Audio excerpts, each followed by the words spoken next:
baka hinahanap niyo po si Miss Annabelle. You will expect her. Makikita-kita po tayo sa Christmas tree lighting. Nandito na po siya by that time. So, and the Binibini of the Hour. Nako, sino ba yung Binibini of the Hour natin? Sabay-sabay natin palakpakan. Siya ay handang-handa na at ready na po mag-compete sa Tokyo, Japan on November 27. So please, let's all welcome Binibining Pilipinas International 2024, Myrna Esguerra.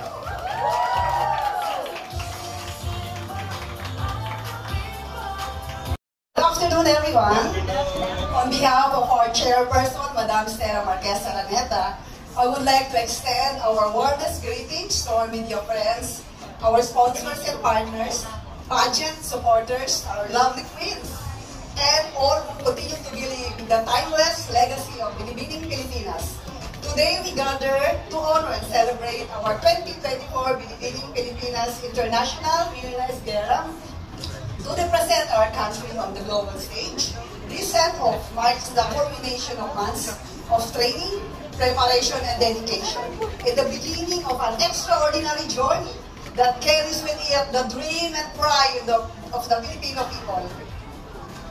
As she competes for the Miss International crown, may she be reminded that she does not walk alone. To our queen, Myrna, go forth and conquer with confidence and kindness. Once again, thank you very much for joining us all, and we wish Myrna Esguerra good luck. God be with you, and let's all pray for you. Thank you, good luck, and congratulations. In advance. Everyone, I'm so happy to be here kasi Myrna, it's been a privilege talaga to witness your journey. I'm not sure if alam nyo rin na ako nag-host ng Miss Abra noon nanalo si Myrna. And ever since, ang gandang-ganda ako sa kanya. Sabi ko, she was made for the biggest stage talaga in this world. So when nakita ko siya finally sa Binibining Pilipinas, I'm so happy na naging Binibini sister na kita. So little sis, you have such a beautiful soul. So just open up to everyone because I am sure na matutuwa sila sa makikita at mararamdaman nila sa'yo. You have such a strong story to tell. And kahit parang yung, I hope you see or you know na yung presence mo sobrang lakas. Na it can touch and impact so many people. And once they know your story, but after seeing you, I'm sure that you will have great effects in their lives as well. And it's such a privilege to get to know you and to be your Binibini sister. So good luck in your competition. I know you will be amazing. Myrna, my goodness, it is so incredibly sweet to be here today because I was able to watch your guys' journey from screening as someone on the panel 2024. I remember each of you guys made an impact for sure, but I remember I whispered to Anna and Rain, sabi ko, parang siya talaga yung Miss International ko. You just have such an undeniably strong presence that is not commanding or demanding, but it's commanding. You don't force it on people, but it's there. Like, grabe yung aura mo talaga.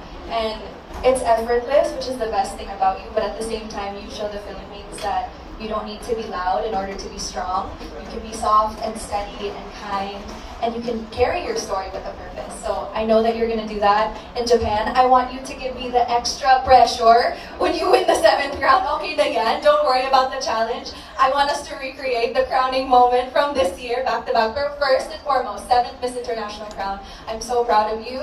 I know that you're going to carry the entire nation so well. You have all of the Binibinis praying for you, and you're going to carry it with heart. So enjoy, do the best that you can, and we're also proud of you.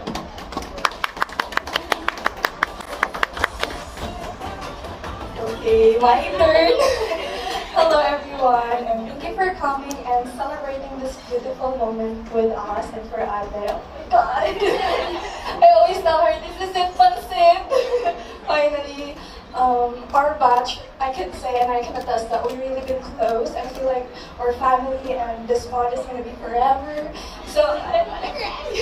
So, last time we went to a camping, just the two of us, and then, oh my God. It's her send-off, but we went there and then we talked about life, her life. And I was so amazed how beautiful your soul is, how you manage all your problems. And I know for sure that the judges in Miss International will see your beautiful soul. So I'm so proud of you, and this is it. Do your best, and we are behind you rallying.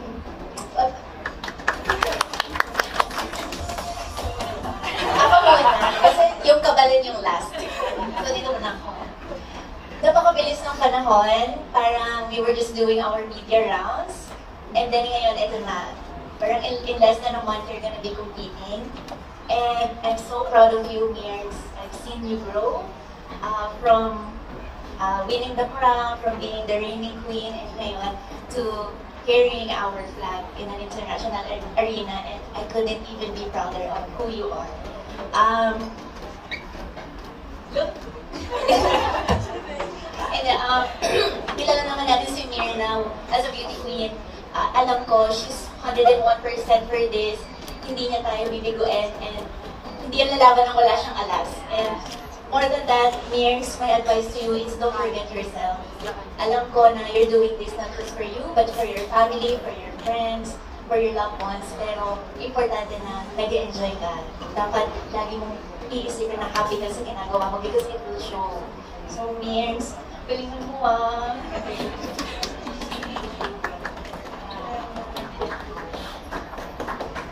First of all, good afternoon everyone. Thanks for coming here. And bading lagi tayo magkasama, lagi kang nakikita, pero sobrang gandang-ganda pa rin ako sa'yo every time. Kahit walang makeup, maganda talaga si Myrna.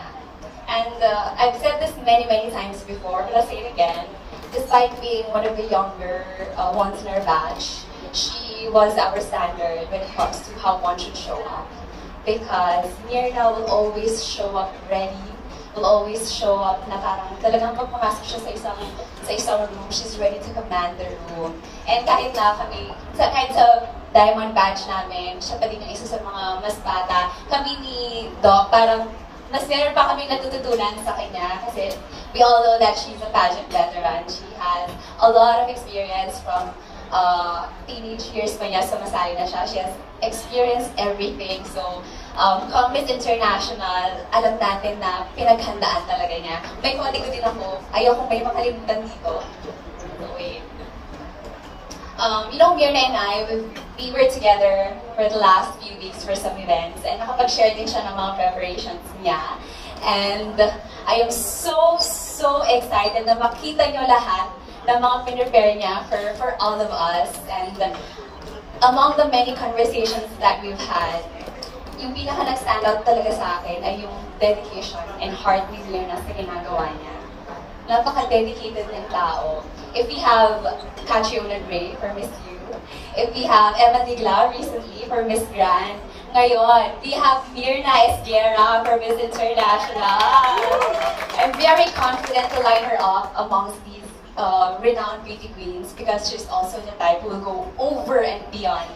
Hindi lang para manalo, but more importantly to give back to the organization, to her team, and to her family, and also to give honor and pride sa sash na dinadala niya, whether it be nung binibini na Abra, and diba, what more now na Philippines na yung dinadala niya. Lastly, the end, I know many would say na yung long wait is such a disadvantage, but I've seen how hard she worked for this and how she figured out a way on how she would make it to her advantage. So excited ako kasi parang malakas talaga yung feeling namin na she will really get the 7th Miss International crown for the Philippines. So we're excited about November 27. Congratulations in advance today. Minasama, konnichiwa. Wow! First of all, maraming salamat po for being here today. And thank you so much to all of my sisters for all those heartfelt messages. Grabe, you all made me feel so special today. You know, I've been imagining this day for over 100 times. But nothing really beats the real thing. Seeing all your faces here, grabe. More than 1 year ko nakikita yung mga faces ng lahat sa mga events, especially sa send-off ni Jasmine when she competed for Miss Globe, and also send-off ni Angelica Lopez. And recently, ang send-off po ni Annabelle McDonald. And in a way, I treated you guys as my family already. Every time I see your face, I feel comfort. I have these familiar faces and sharing these memorable moments with me. And now you're here, not for the other queens that we have, but this time for me. And with that, sobrang blessed ko po to have you here. I know your schedule have been busy, but still you manage, and you're here with everyone and with me. Maraming salamat po. And I hope for you to still support me when I compete in Japan for the Miss International pageant, because I know it's going to be a really hectic schedule for you guys, especially with Miss Earth and Miss Universe. It's also happening on November, and it's Miss International is going to be the last one to happen, and I hope that I really get your support, and I will really appreciate it. You know, I'm not going to say that it's a waiting time of more than 1 year, but it's a preparation for more than 1 year.